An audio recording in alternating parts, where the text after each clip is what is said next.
eu percebi que as aulas estavam sendo muito longas, estava sendo cansativo. Vamos ver se eu consigo encurtar. Eu coloquei menos coisas aqui hoje, e porque nós temos ainda mais alguns dias pela frente, então a ideia é começar já com a parte de investimentos, né? E eu vou tentar ser mais rápido, tá?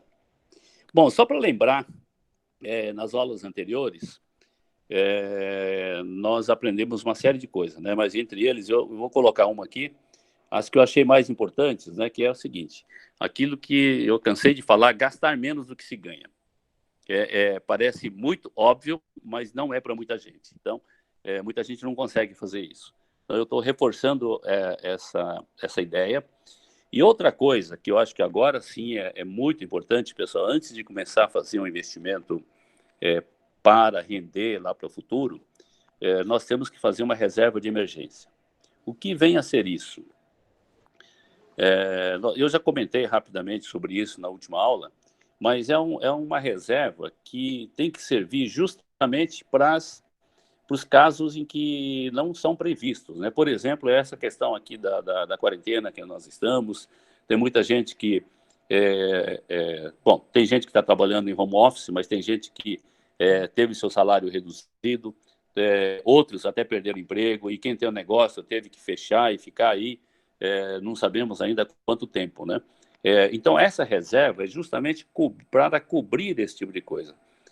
Em condições normais, se a pessoa perde o emprego, ela precisa de um certo tempo até conseguir um novo emprego. Então, precisa ter uma reserva, e a recomendação é que tenha nessa reserva pelo menos o suficiente para a pessoa se manter por 6 meses, né? Para cobrir todas as despesas normais durante 6 meses. Dizem que autônomo, por exemplo, talvez tivesse que ter um pouco mais, né?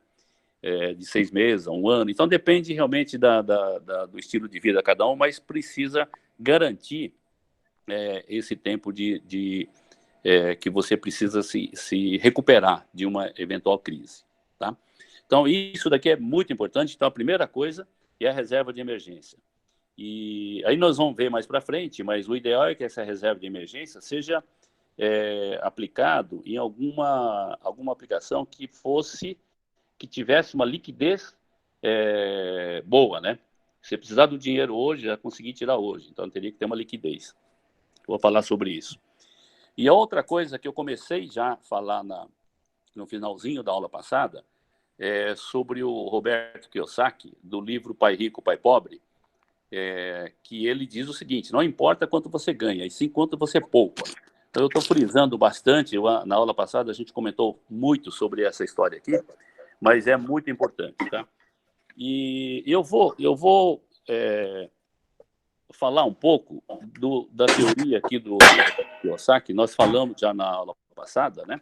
Desse livro O Pai Rico, Pai Pobre, que essa frase que eu acabei de falar, que não importa quanto você ganha, assim, quando você poupa, que tem gente que ganha bastante, mas se não poupa nada, ele não vai conseguir ter uma independência financeira lá na frente, tá? E claro, né, para fazer essa poupança, gastar menos do que ganha. Mas o Kiyosaki, ele deu uma definição diferente, um pouco diferente, para o que é ativo e passivo. Nós temos uma ideia do que é ativo e passivo, né? Mas o que é ativo e passivo? Se for no dicionário, ativo é alguma coisa que esteja pronto para exercer ação, que esteja pronto para agir, e passivo é essa iniciativa, apático, etc., né? Mas o mais conhecido é na contabilidade, pessoal. O pessoal fala que ativo é o patrimônio, é os bens que você tem ou que a empresa tem.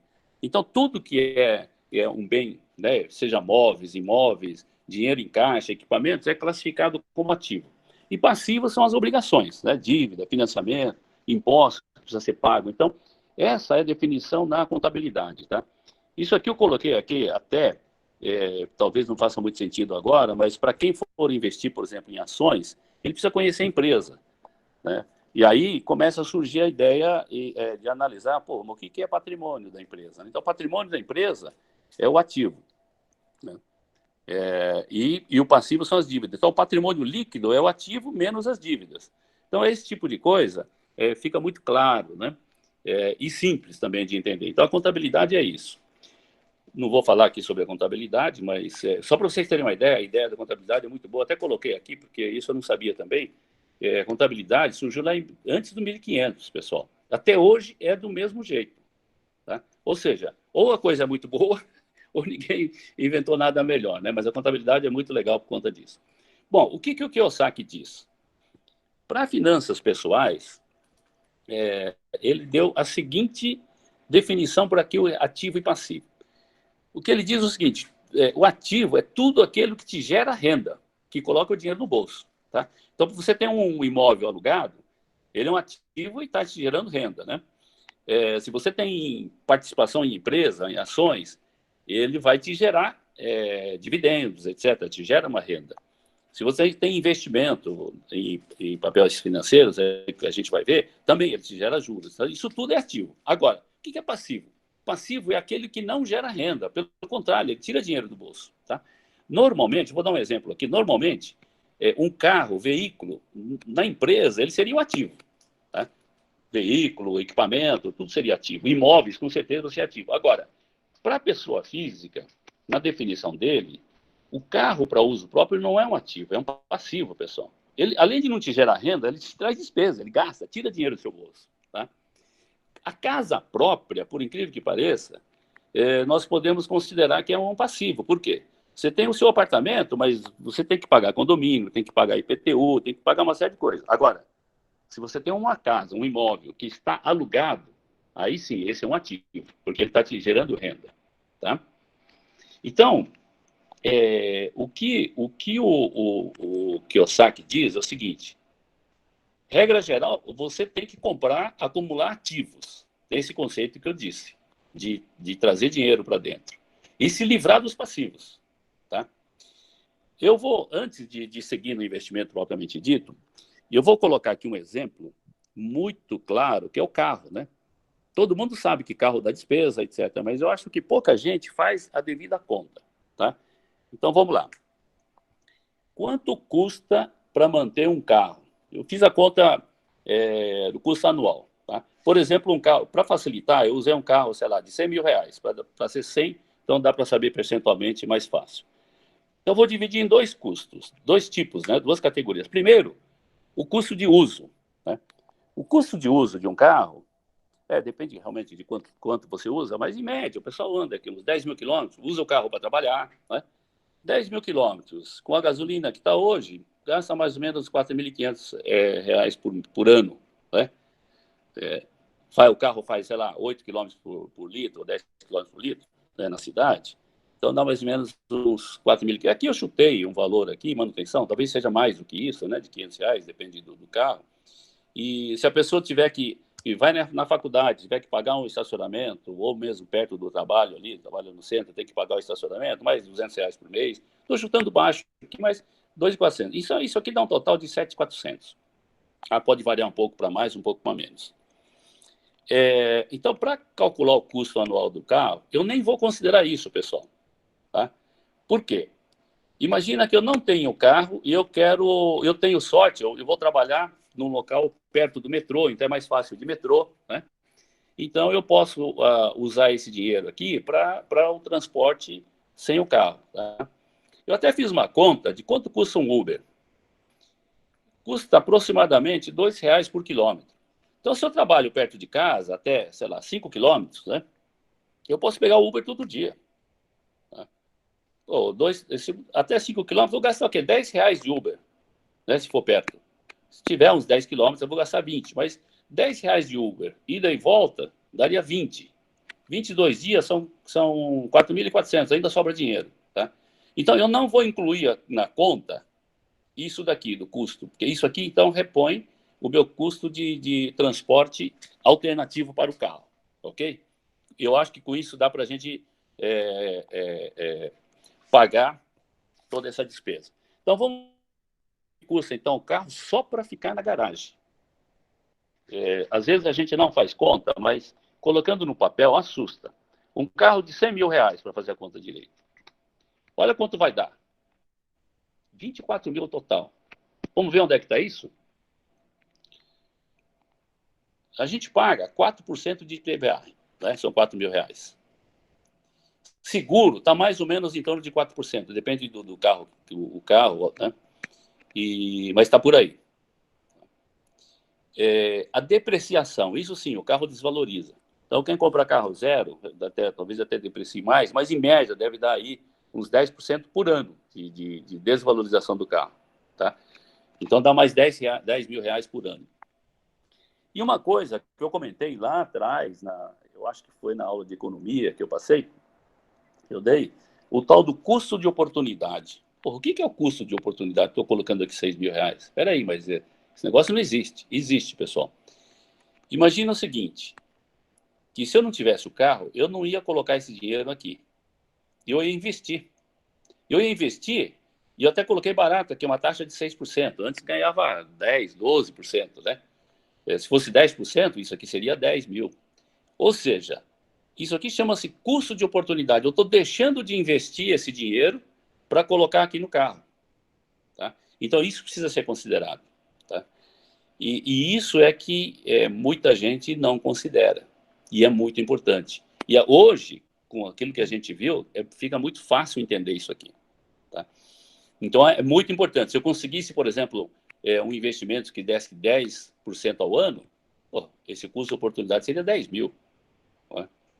Então, vai aumentar mais ainda essa diferença. Então, o carro, sem dúvida nenhuma, dentro do conceito do Kiyosaki, é um passivo. Ele tira dinheiro. Tá? Mas aí alguém vai dizer, pô, mas eu preciso do carro, preciso trabalhar com o carro. Eu trabalho longe, não tem metrô. Ok. Então, o que nós temos que fazer é diminuir essa despesa. Tá? Imagina que em vez de um carro de 100 mil, eu compro um carro de 50 mil. Tá? Já caiu pela metade isso aqui, porque tudo é proporcional aqui, tá vendo? Né? E mais do que isso, né, eu não preciso de luxo. Tá bom, eu preciso de ar-condicionado, mas não precisa ser um carro de luxo, pode ser um carro... não precisa ser zero. Compra um carro de 1 ano, 2 anos. Né? Você já deixa de perder a depreciação maior que é no começo o fato de você tirar o carro da concessionária zero, você já perdeu. Tá? E mais do que isso, escolha um carro que não tenha uma depreciação. Por exemplo, eu sei que os carros da Honda e a Fit, por exemplo, eu acho que a depreciação é bem menor do que isso. Tá? Dependendo de um Fit de 3 anos, já não cai tanto. Então, é uma questão de a gente sentar e fazer conta. Esse tipo de coisa o pessoal não faz. Quando eu apresentei isso aqui para os meus filhos, tal, pronto, eles não compraram mais. Bom, não compra o carro zero, compra carro com 1 ano, né, 2 anos. E, aliás, o meu filho mais novo, ele vendeu o carro para investir. Né? Então, isso é uma coisa muito interessante, e eu quis colocar aqui, até para conceituar bem essa definição aí sobre ativo e passivo que o Kiyosaki passou. Tá? Ok, dito isso, vamos lá para aquilo que interessa, né, que é o investimento. Então, primeira coisa, pessoal, investimento por si só não te deixa rico. Não é aí que vai te deixar rico. Tá? Isso tudo é fruto de trabalho. Não adianta achar que tem milagre. Né? O que te enriquece, até eu coloquei essa frase aqui, o que te enriquece não é o investimento, é trabalho e mais o aporte. Aquilo que você conseguir poupar, né, é que eu vou colocar pouco a pouco no investimento. E além disso, por tudo aquilo que a gente viu no juros compostos, o tempo, né? O tempo é um item muito importante no investimento. Tá? Claro, a taxa de juros também, né? Então, a taxa de juros, na verdade, o retorno. Depende de onde a gente invista, né? Se é renda fixa, renda variável, é isso que a gente vai falar. Ok? Então, primeira coisa, o conceito é faça a sua reserva de emergência e comece a investir, pegue a poupança, né, todo mês e vá investindo, tá? Porque o tempo é importante. Mas, de novo, é fruto do trabalho. Se eu trabalhar mais, se eu conseguir trazer mais renda, aquilo que a gente estava discutindo em termos de renda, vai melhorar, certo? Bom, tem 3 itens aqui que é muito importante no investimento, que é o retorno, risco e liquidez. Todo mundo já ouviu falar disso, mas você nunca consegue o melhor dos 3 juntos. Né? Sempre você vai ter que abrir mão de um. Se eu quero um retorno alto, possivelmente eu vou precisar de ter alguma coisa que tenha um risco alto. né? Tem que arriscar mais. E também eu quero liquidez, né? Quero que, se eu quiser esse dinheiro de volta, seja rápido. É isso que significa liquidez, é o tempo. Ou, se eu quiser um risco baixo, né? O retorno não vai ser alto, né? Mesmo que eu coloque uma liquidez maior. Quer dizer, então, eu não consigo os três juntos. Eu posso conseguir um retorno, um risco baixo, um retorno mais alto, mas aí a liquidez não tem liquidez, né? Isso nós vamos ver aí nos títulos do Tesouro, quanto que ele paga por um título de 1 ano ou um título de 10 anos ou de 20 anos. Tá? Então, o título de 20 anos, ele teria que ter um retorno maior, porque eu estou abrindo mão da liquidez. Tá? Enquanto que se eu quero uma liquidez imediata, que todo dia eu possa sacar, então, e com baixo risco, então o retorno não vai ser muito alto. Tá? Então, isso aqui, tenha em mente isso aqui, pessoal, porque isso que comanda, vamos dizer, os investimentos. Então, a ideia aqui é quanto que eu estou disposto a correr o risco e quanto que eu estou disposto a esperar para ter esse retorno, né? E qual é o retorno que eu quero. Quer dizer, no fundo, é isso aqui. Eu vou falar de duas formas aqui de investimento. Uma delas é a valorização. Por exemplo, eu compro algum ativo e vendo. Eu quero ganhar com isso. Por exemplo, eu compro ouro, e aí eu espero que isso valorize e depois eu vendo. Ou eu compro um imóvel e depois eu vendo com lucro. Tá? Isso é uma forma de você ganhar pela valorização. É claro que o imóvel eu posso alugar, aí também eu tenho um rendimento. Né? E a outra forma é renda. Renda, tirando esses ativos aqui físicos que eu comentei, né? No mercado financeiro, renda nada mais é do que empréstimo. Eu emprestar o meu dinheiro para alguém, esse alguém vai me pagar juros. Tá? Isso é o investimento por renda. Tá? Agora, para quem que eu posso emprestar? Eu posso emprestar para o governo, posso emprestar para o banco, posso emprestar para empresas ou para pessoa física. Para quem que eu empresto? Quer dizer, qual que tem o maior risco daqui, pessoal? O que vocês acham? Sem dúvida nenhuma é pessoa física, certo? Se você for emprestar lá, porque você nem conhece a pessoa lá, você vai emprestar um dinheiro para ele? Não vai. Vai. Ele diz, não, mas eu pago o dobro do juro que o banco paga. Mas você não vai fazer isso, porque o risco é muito alto. Tá? Talvez, para a pessoa da família, né, aí corre o risco, assim, por exemplo, o pai empresta para o filho, mas aí é quase que uma doação, né? O filho nem paga o juro. Aí não vale, né? Mas, às vezes, você pode fazer isso direitinho, se você tem um parente, emprestar, mas cobrar os juros corretos, né? Não. Agora, se a pessoa física realmente é o que tem mais risco, então quem é que empresta para a pessoa física? Quem empresta para a pessoa física, sabe quem é? O banco. O banco empresta para a pessoa física. Mas só que o que ele faz? Ele cobra juros caríssimos. Tá? É claro, né? Vocês lembram que eu estava explicando lá como é que funciona o banco? Eu vou emprestar para o banco. Então, o que significa? Eu vou emprestar para o banco, eu vou investir no banco, no papel do banco. E o banco vai me pagar um juro, por exemplo, a taxa Selic. Tá? Eu estou investindo no banco, no papel do banco, e ele vai me pagar a taxa Selic. Bom, ele pega esse dinheiro e vai emprestar para uma outra pessoa física. Você acha que ele vai emprestar pela taxa Selic? Não.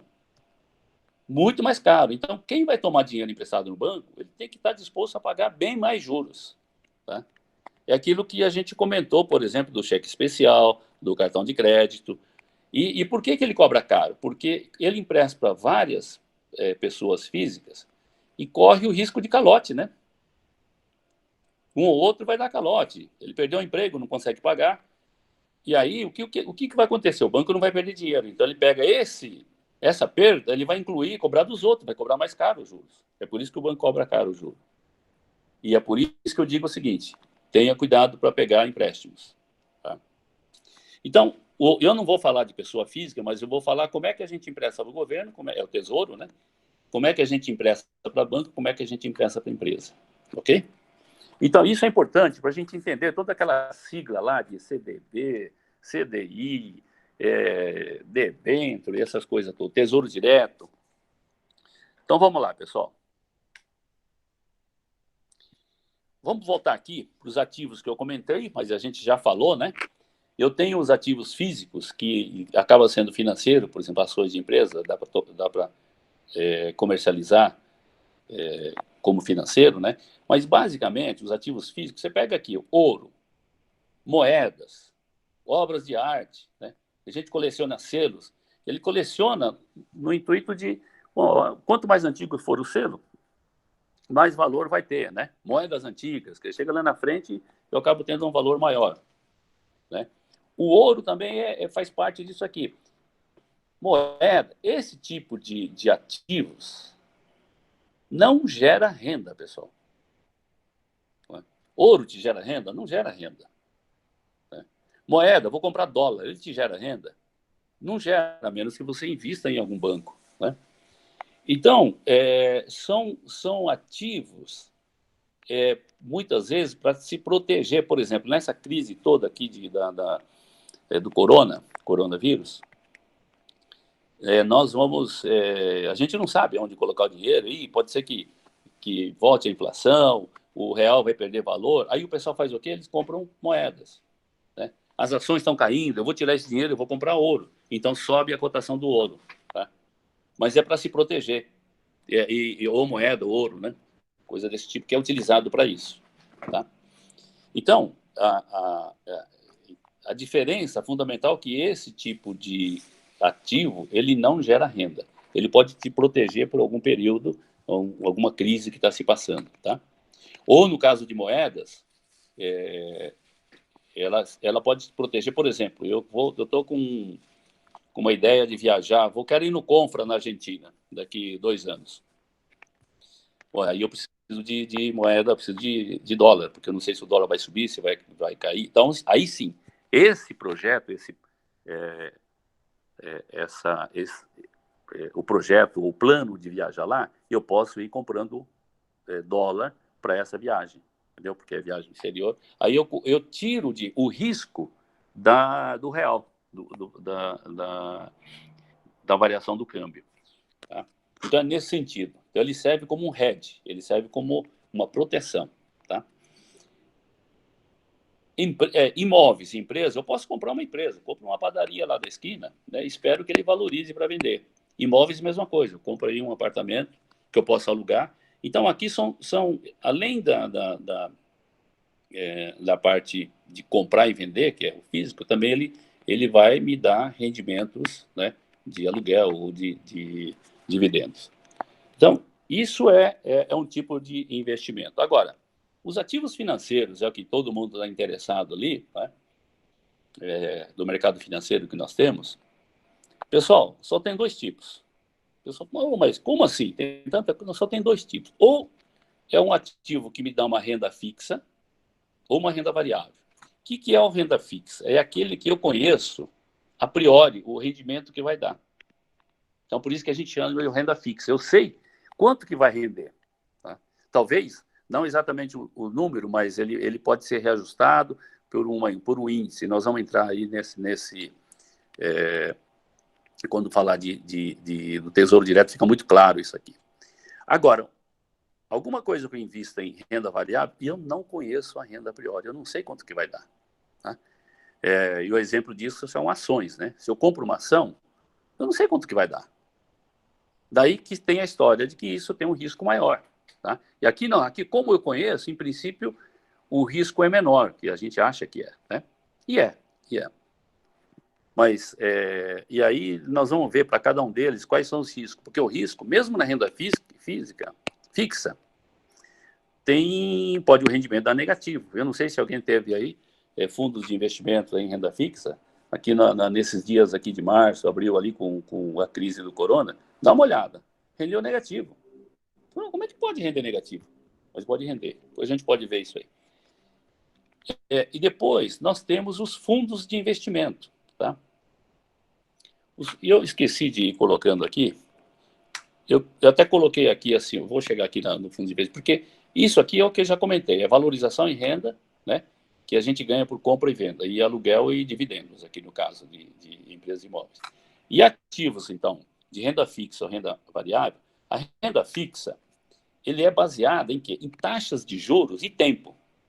Então, se eu vou colocar em um papel que ele vai me render, eu vou emprestar para o banco, é um CDB, ele fala, não, me deixa 2 anos aqui que eu vou pagar 8% de juros por ano. Mas você tem que deixar 2 anos, tá? Então, o tempo aqui é muito importante, tá? Então, esse é o tipo de ativo que é baseado em taxa de juros. E a renda variável, e na realidade ele tem as duas coisas, né? Assim como tem um imóvel aqui, ele pode valorizar o valor daquela ação que eu comprei, daquela minha cota de uma empresa, e além disso ele pode pagar, distribuir o lucro, né? Como dividendos. Então, ele tem a valorização do papel e mais a renda. Tá? Bom, isso aqui eu acho que ficou claro, né? Eu tentei ser muito, muito sucinto aqui. E agora, o que é um fundo de investimento?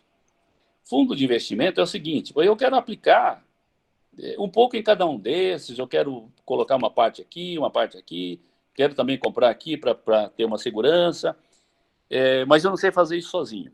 E precisa de muito dinheiro, por exemplo. Então, o pessoal cria uma, um fundo, como é que chama isso? É tipo como se fosse um condomínio, cria um fundo e todo mundo entra nesse fundo e contrata um administrador, e esse administrador, ele vai fazer os investimentos. Como que ele vai fazer? Ele faz um mix em um ou mais ativos. Aliás, um fundo pode ser só em um, pode ser assim, ó, eu vou investir em papéis do Tesouro. Tá? Os bancos são mestres em fazer. Você vai lá no banco, ele diz, olha, tem um fundo de pré-fixado, um fundo de inflação. Né? O que o banco faz? Ele pega seu dinheiro e aplica no Tesouro. Tá? E aí ele cobra uma taxa de administração. Hoje, eu não preciso mais, para fazer isso, eu posso aplicar direto no Tesouro. Nós vamos ver como é que faz isso. Tá? Lembra que eu posso emprestar para o governo direto. Tá?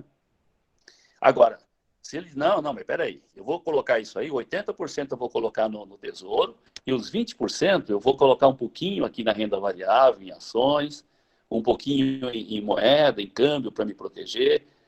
Bom, aí depende então de qual é como é que chama? A qualidade, né? A performance desse gestor desse fundo. Tá? Então, aí se vocês entrarem no banco, vocês vão ver vários tipos de fundo. Então, ele pode aplicar só em ações também. Pode aplicar só em ações. E ele escolhe quais ações.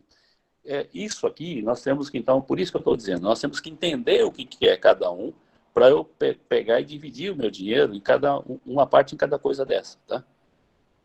E a diversificação é uma coisa boa, porque se um não cair demais, o outro sobe, coisa desse tipo, né?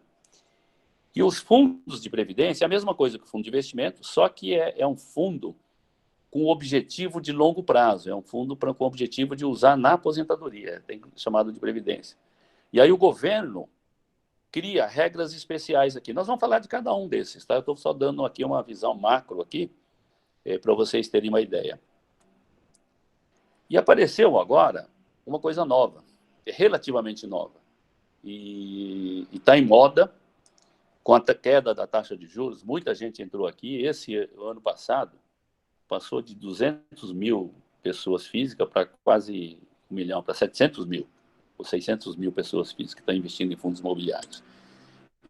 O que é um fundo imobiliário? São fundos também como esses aqui, que faz um mix. Aqui ele não faz um mix, ele faz um mix sim, só que ele aplica só em imóveis e em créditos imobiliários. Tá? Crédito imobiliário é o seguinte, ele tem papéis, né, que empresta voltada para o setor imobiliário, e ele pega como garantia o próprio imóvel. Então, essa é uma aplicação interessante, que fundos imobiliários, e é considerado renda variável. Por quê? Porque ele aplica aqui em imóveis e a renda que se obtém é do aluguel.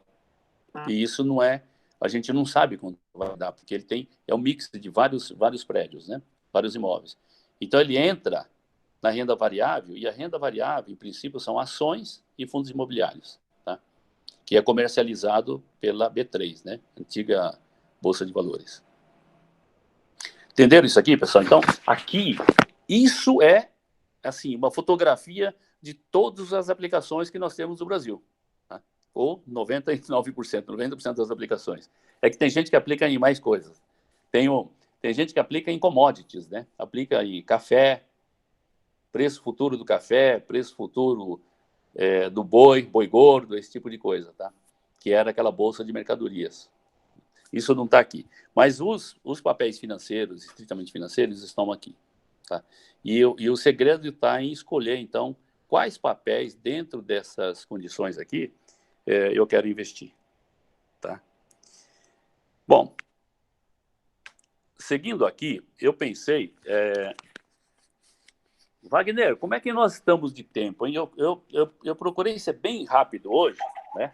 Porque estava ontem, nas anteriores, estava muito demorado. Então, eu peguei. Então, eu vou falar aqui daqueles investimentos. Eu vou começar a falar com o Tesouro Nacional, né? Caso, Sim. o senhor fazendo a gente ficar milionário, a gente pode ficar aqui 2 dias. Eu vou fazer o seguinte, eu acho que vale a pena. Eu vou falar mais sobre então, o que significa emprestar para o governo, para o banco, empresa, etc., né? E aí depois, na próxima aula, a gente começa a detalhar quais são os papéis que existem, por exemplo, no Tesouro Nacional e depois nos outros, ok? Legal. Então, vamos lá. Então, eu disse que investir é emprestar para esse pessoal todo, tá? Então, para emprestar para o governo, hoje a gente consegue emprestar diretamente para o governo. Quer dizer, não precisa mais passar. O banco, porque, na verdade, o que o banco faz? O banco compra os papéis de governo e depois faz os fundos e cobra a taxa de administração. É isso que o banco faz. Então, ele não gosta que você vai lá e queira investir direto no Tesouro. Tá? Mas hoje já é possível através de corretoras, né?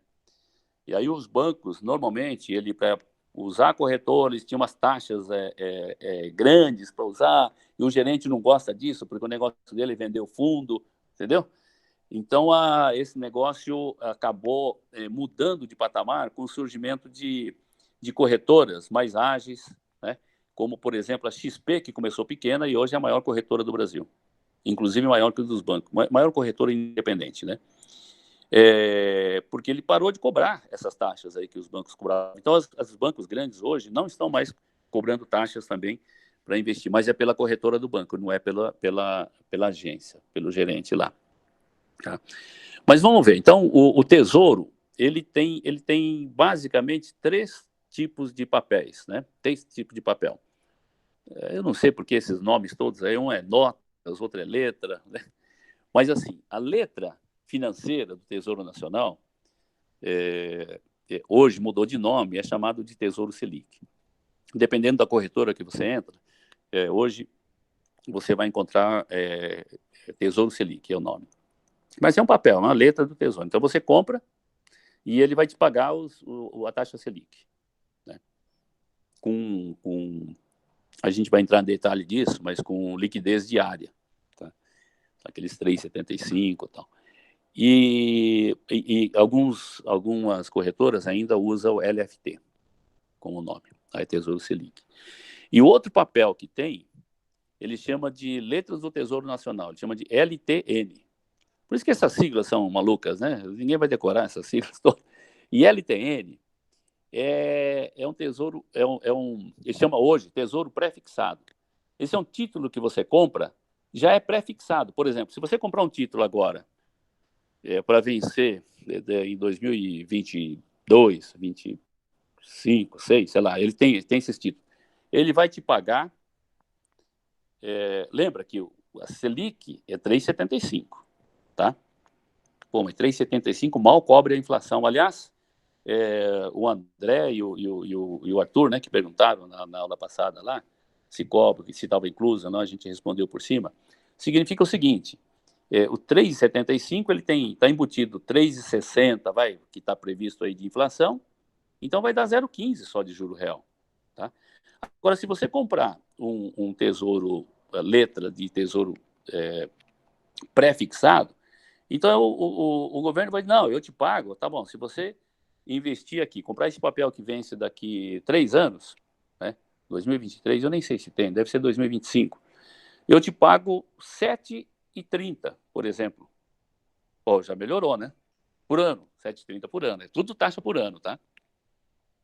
Então, 7,30, se você tira os 3, então já dá 4 e pouco, né?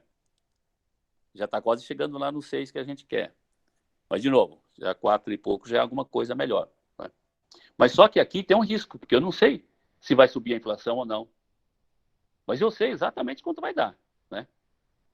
E a taxa Selic também. Eu sei que a taxa Selic, já vou adiantar um pouco aqui da aula de amanhã, mas assim, a taxa Selic é 3,75. Eu compro o papel e vou deixar lá. Um papel para vencimento, mas ele tem rendimento diário, ele rende diariamente. E aí o governo resolve mudar para...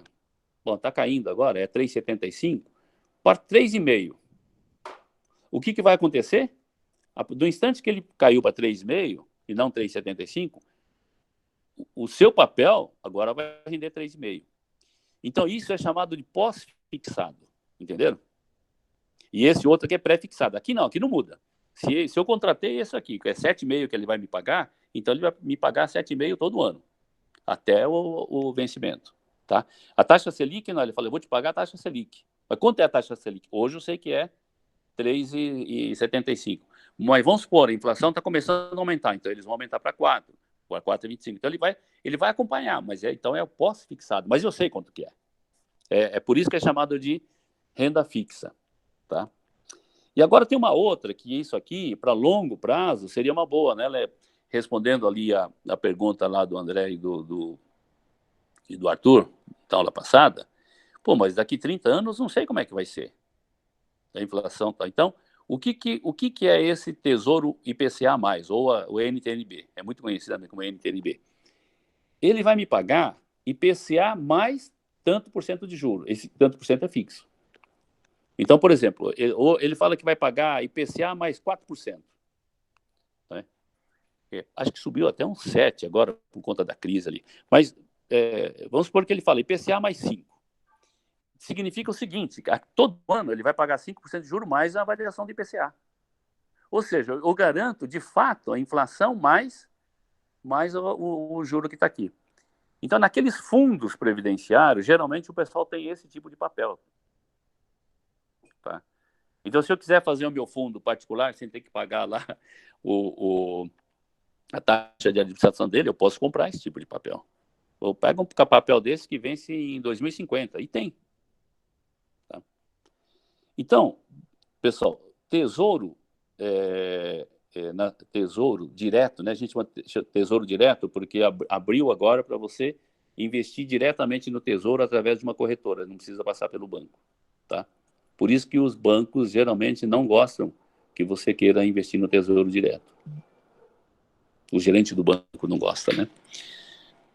E na semana que vem a gente vai detalhar um pouco, vamos ver quanto é que está valendo, qual é porque isso varia, todo dia varia, tá? A taxa. Bom, isso aqui significa emprestar para o governo. Qual é o risco de emprestar para o governo? Aquilo que a gente estava falando de risco, retorno, né? O retorno depende do risco e depende do prazo. Os prazos deu para a gente entender mais ou menos aqui, certo? E o retorno vai ser a taxa de juros que está lá. E o risco? O menor risco que tem hoje é o governo. Tá? Tem vários tipos de risco, né? De quebrar, o governo não vai quebrar, ele tem que quebrar o país. Né? De ter uma renda menor, isso pode acontecer, né? Se subir demais a inflação. Mas, assim, de o governo quebrar e não te devolver o dinheiro, isso não vai acontecer. Por quê? Em último caso, o que ele faz? Ele imprime cédula. Então, a gente costuma dizer que é próximo de zero. Então, o investir no governo é você investir em alguma coisa extremamente seguro, praticamente não tem risco, né? Então, qualquer outro investimento que vai pagar menor do que isso, não vale a pena você investir. É melhor investir no governo, certo? Porque qualquer outro vai ter risco. Tá? E bancos? O banco é o seguinte, um banco grande tem pouco risco. Um banco pequeno, já não podemos falar. Depois a gente vai ver as garantias que tem ali, quando a gente for tratar de cada uma dessas. Banco, geralmente, ele tem esses 4, deve ter algum outro produto, mas são 4 produtos, basicamente. É a caderneta de poupança, tá? Só para vocês terem uma ideia, o pessoal fala assim, a caderneta de poupança hoje não vale a pena. E, de fato, não vale a pena. Antigamente, a caderneta de poupança rendia 6% ao ano, tá? 6% ao ano, pô, hoje seria uma maravilha, né? Qual papel do governo paga 6% no ano? Só esses que têm prazo longo, né? Agora, eu vou falar também do imposto de renda, né, lá em cada uma das aplicações, quanto que paga de imposto de renda. A caderneta de poupança antiga era considerado ruim porque a taxa de Selic estava lá em 10, em 15, e a poupança rendia 6% ao ano. E mais, sem imposto de renda, isento de imposto de renda. Por isso que as pessoas antigas, né? E também na década de 80, de 90, o melhor investimento era a poupança. A gente não tinha tanto esses produtos todos, tá? Eu até comentei quando eu falei de inflação, a gente colocava na poupança. Até que em 90 o governo bloqueou toda a poupança lá e a gente ficou em maus lençóis, né? Agora, então a poupança rendia 6% ao ano e a taxa Selic aqui nessa década 2000 acima de 10, 8, então não valia muito a pena investir na poupança, até porque paga imposto de renda aqui. Só que lá em 2008, depois de 2008, com o tempo que a taxa Selic começou a cair, chegou próximo de 8. Quando chega em 8, se você pagar o imposto de renda, já a poupança começa a ser vantajosa em relação a Selic. Então não pode. Então, o pessoal, por isso, quem tem caderneta de poupança antes de 2012, não vale essa regra que eu vou falar. Sabe quanto a poupança rende hoje? É um rendimento variável também, pós-fixado. 70% da taxa Selic. Então, se a taxa Selic está 3,75, a poupança vai render, vou pegar a calculadora aqui, 3,75 vezes 0,7. 2,62, pessoal. Isso é menor do que a inflação. Se a inflação está em 3, ou seja, se eu colocar na poupança, eu estou perdendo dinheiro. Não é que rende pouco, eu não estou conseguindo cobrir a inflação. Agora, quem tem depósito em poupança antes de maio de 2012, não saca, porque ali está rendendo 6% ao ano. Mais a TR, que a TR está zero. Bom, eu estou contando isso porque a poupança, eu fiz questão de falar da poupança, porque a poupança é uma coisa que, existe um mito, né? Não, mas a poupança é segura, não sei o que tal.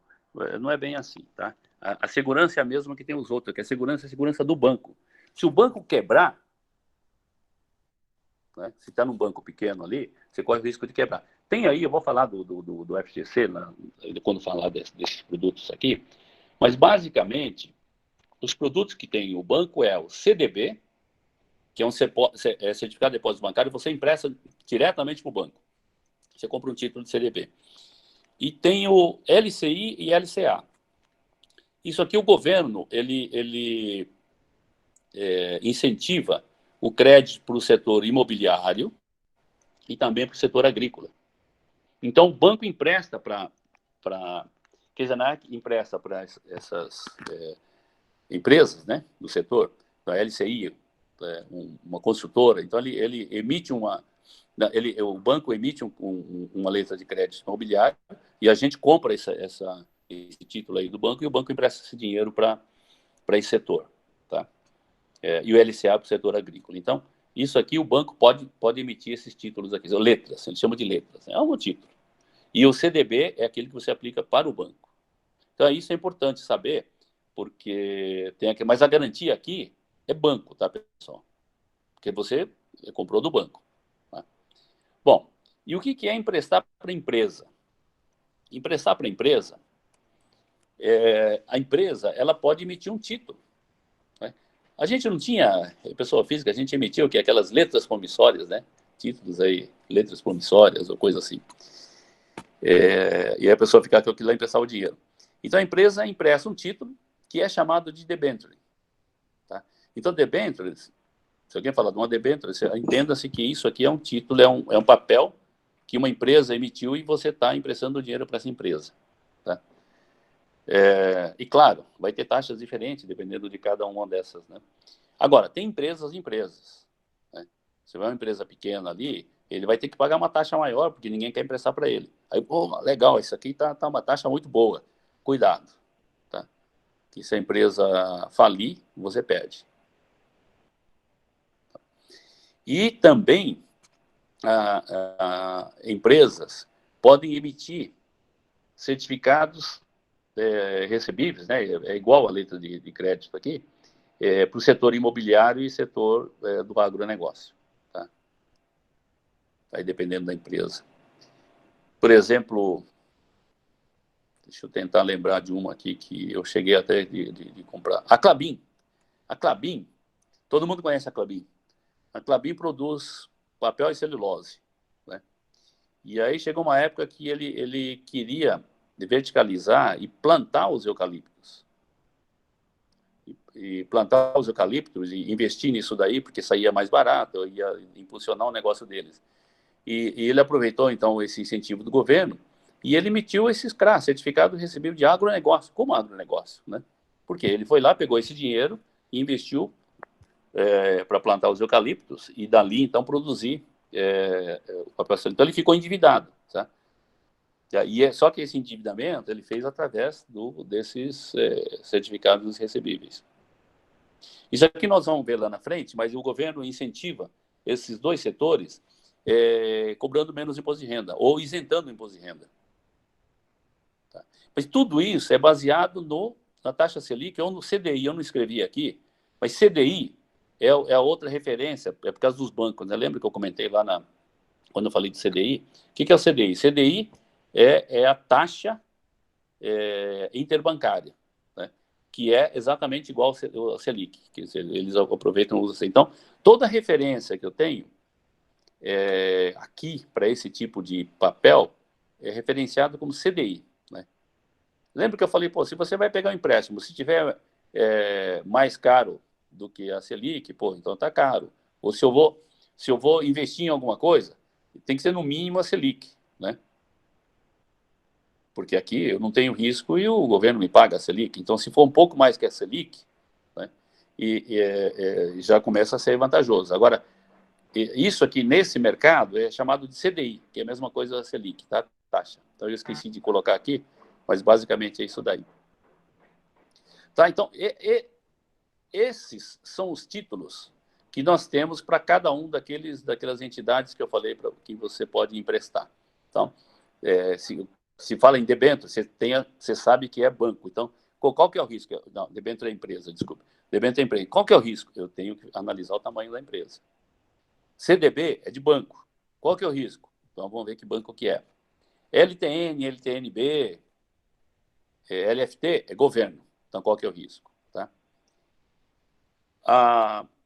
Aí depois, eu já falei, né, renda variável é ações e fundos imobiliários. Né, eu vou falar bastante também dos fundos imobiliários.